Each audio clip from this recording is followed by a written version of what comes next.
Hello and welcome into this week's edition of the Monster Energy NASCAR Cup Series Rewind Show right here on Racing News Now. As always, I'm your host Garth Allen. Thank you once again for joining me today.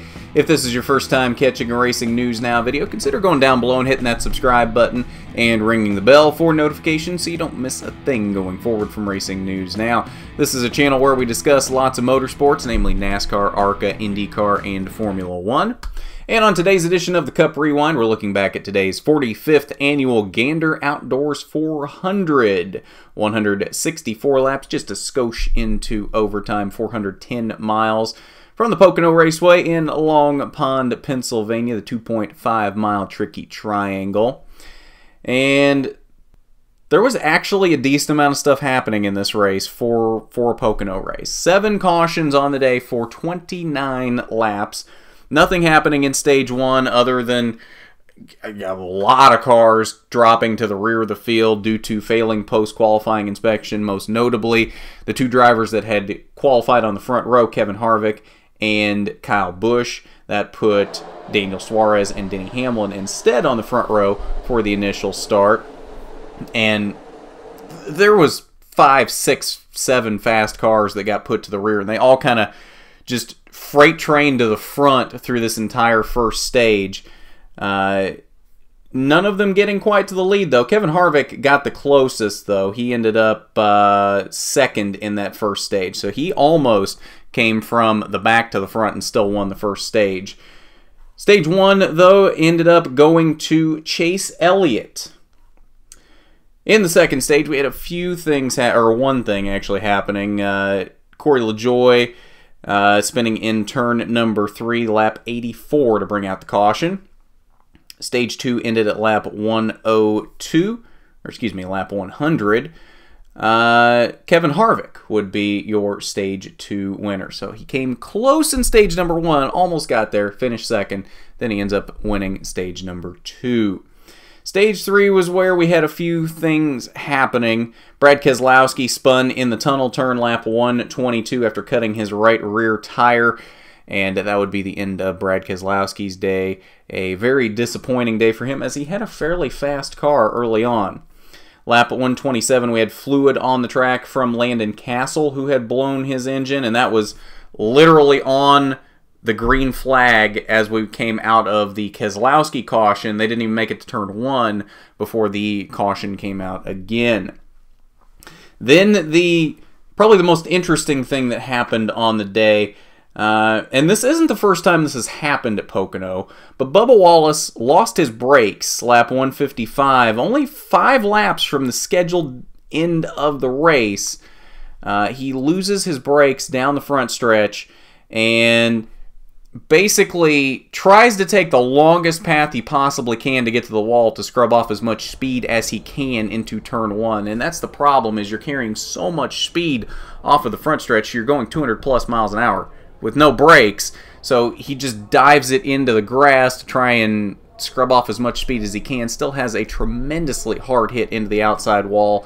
Knocked the breath completely out of him. He had to sit down once he got out of the car. Very, very shaken up from that, but he was okay.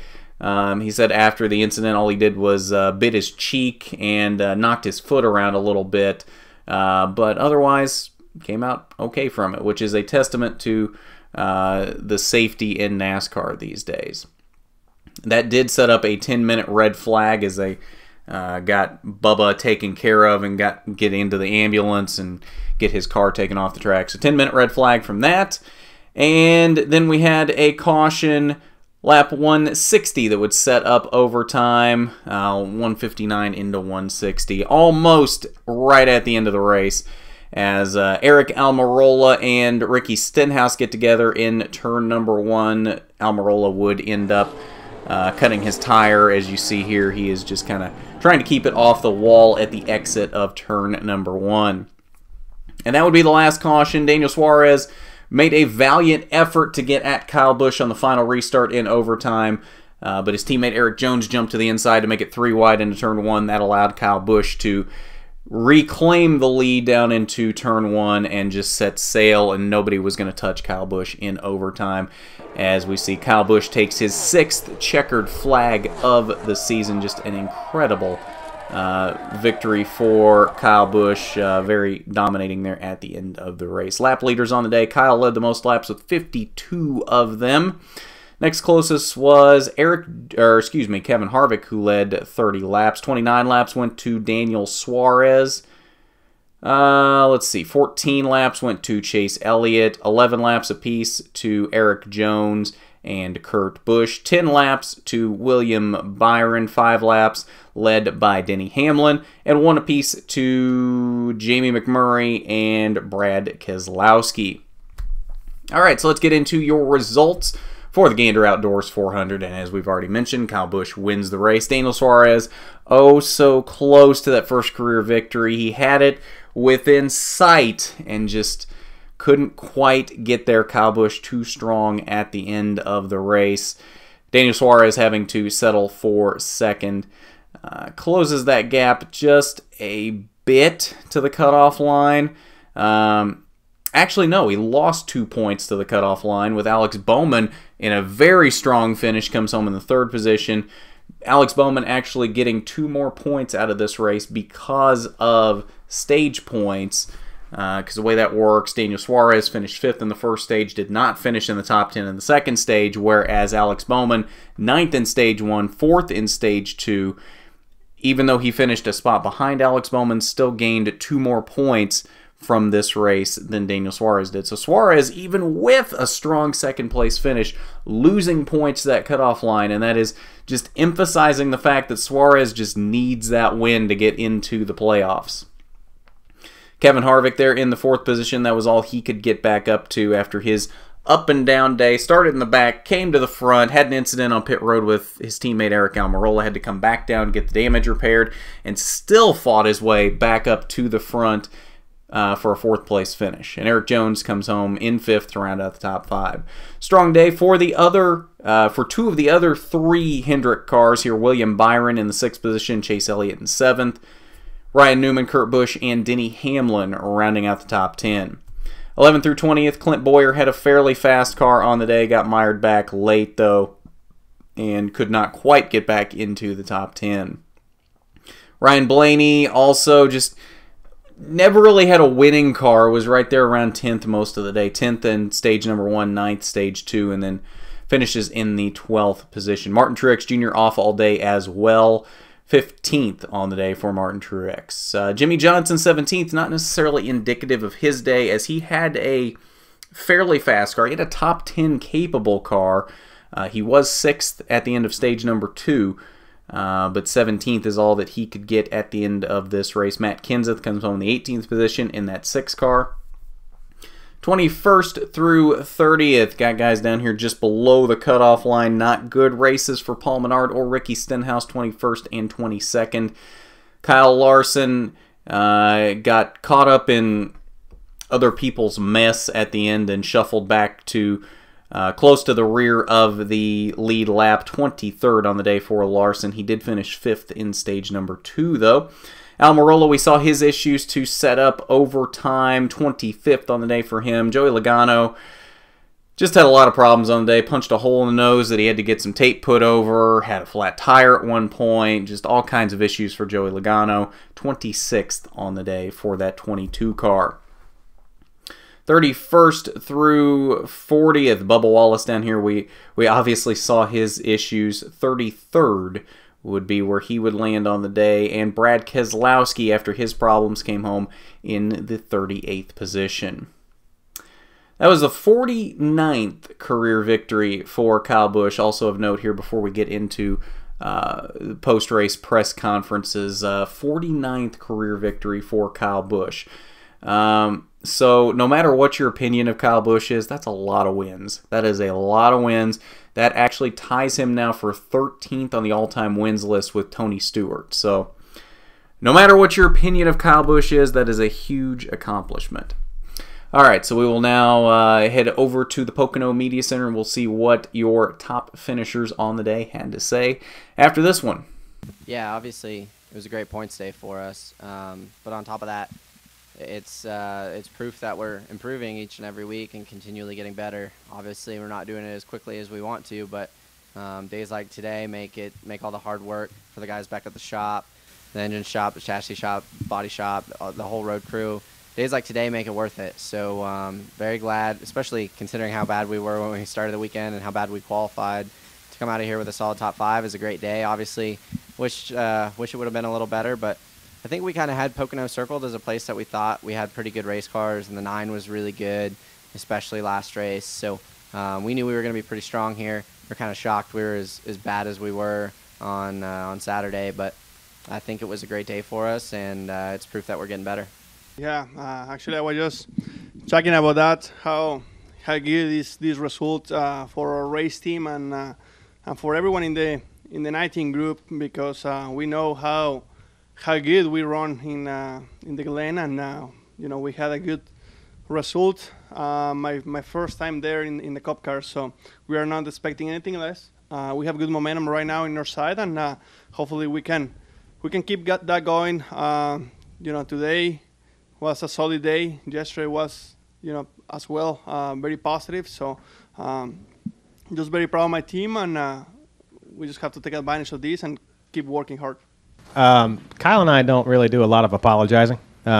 He knows I'm trying to do my best. I know he's trying to do his best, and you'll make mistakes and you'll have oversights. I'm embarrassed about it. I'm not sorry about it. It's not that big of a deal. Nobody died. Nothing caught on fire. So, it's just one of those things. I just got to, maybe read the whole rule book in my downtime. Maybe I'll do it on the plane ride home. We're also now joined by the reading. We're also now joined by the driver of the number 18 M&M's Caramel Toyota, Kyle Busch. Kyle, we're going to start off with a question from the press box for you. I'm going to read it to you due to some technical difficulties up there. This is from Matthew Meyer from CBS Sports. Kyle, with this win, you tie Tony Stewart for 13th on the all-time Cup Series wins list with 49. Next up are Hall of Famers Ned Jarrett and Junior Johnson. Where do you see yourself on this list by the time your driving career is over? The top. It's pretty simple. Good job. As far as where we're at right now, though, I mean, Tony's a great friend of mine, and really one of the guys that I kind of looked up to. I did coming up through, and right over your head. And I got it. Okay. I'm just old, not stupid. Okay. That's a pretty good one. I should quote that one. But Tony was, great teammate, great friend, and still is. So, it's pretty cool to tie him, and certainly means a lot to keep kind of climbing the ladder and getting to the next bunch of guys, and eclipsing that 50 is going to be pretty special. So, there's no stop in Adam or myself or Joe or Toyota or M&M's or none of us. So we want to be able to go out there and continue on and keep this pattern going for years to come. And we'll take a look at the playoff grid before wrapping up here tonight. And as we'll see, obviously, Kyle and Kevin have flip-flopped at the top again, as they now both have 6 wins apiece, and Kyle now has 2 more playoff points than Kevin, so that puts Kyle back on top of the playoff grid. Not a lot else changing. Denny Hamlin bumping back up above Ryan Blaney, but they're both very close here. Still only 6 points separating them. Chase Elliott jumps up on top of Jimmy Johnson now with a 129-point cushion above the cutoff line. Jimmy Johnson now triple digits above the cutoff as well, 107 points up. And the biggest thing with the cutoff line now is that gap has really widened, with a 22nd place finish from Ricky Stenhouse and a 3rd place finish from Alex Bowman. Couple that with stage points for 9th and 4th.